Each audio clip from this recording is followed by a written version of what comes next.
Yung kung bakit na kung maglagay kayo ng patoka, usually dito sa CPU, no, what we are doing is that na binilagyan natin ng mass form, no, on the first to second week, no, of age.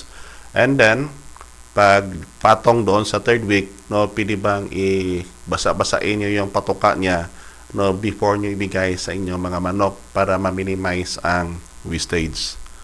However, when it reaches the starter age, papunta doon sa grow out age, no, ang ginagawa namin, ang binibigay natin is the pelletized form.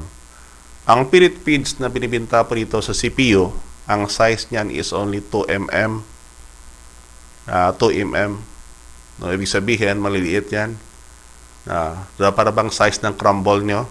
Alam niyo mga ka-native kung bakit na masyadong mahal ang crumble feeds? Because it involved 2 processes at 3 processes mga ka-native. First, it will be formulated into mass form and then i-pellets. Pagkatapos ng pelleting, idaan doon sa crumbling machine para madurog ang malaking pellets mga ka-native. Dito sa CPU ginawa natin, no, naka 2 mm na para at least no, on the starter age na diyan na po ninyo gamitin o ibigay sa inyo mga alagang manok. Ang kagandahan kasi ng CPU feeds na ka-native, as I've mentioned, kasi because of the contribution of our partner racers, alam niyo mga ka-native kasi yun palagi sabi ko that na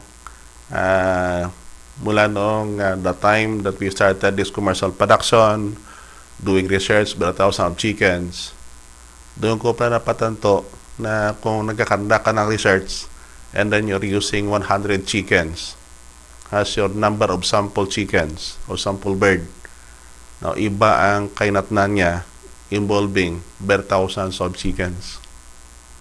Yung ko pala kung bakit pala nakita ko sa mga review, sa mga literature cited, sa mga literature, sumasabi na basta malakihang organisasyon ang ginagamit palagi na number ng sample ng chicken, no, is by the thousands. Doon mo pala makita talaga ang interaction, no, ng treatment mo, ng patoka mo sa paglaki ng manok. And that is what we are doing here at Central Philippine University.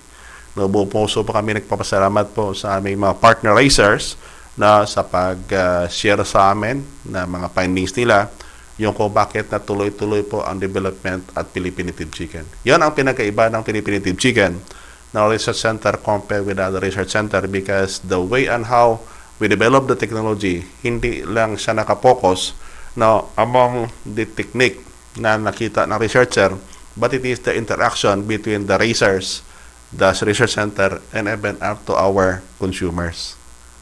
Yan mga ka-native. That is why that the technology we generated, now we come up with a more practical technology. Yung ko bakit that even the housing, na makikita nyo, yung nakita nyo kanina, those are the first of the brooding that we have, na kung saan po elevated, na para ma-monitor namin yung mga wastage niya, and then we come up with the recent design na kung saan po combination ng brooding at saka ng growing sa ilalim mga ka-native. Malaking bagay po ang wastage when it comes po doon sa brooding.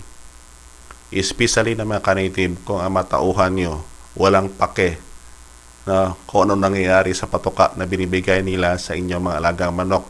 Basta makabigay lang ng patoka, okay na. Yung kung bakit palagi sabi ko is that na iba kasi kung nandyan ka na ikaw na may-ari.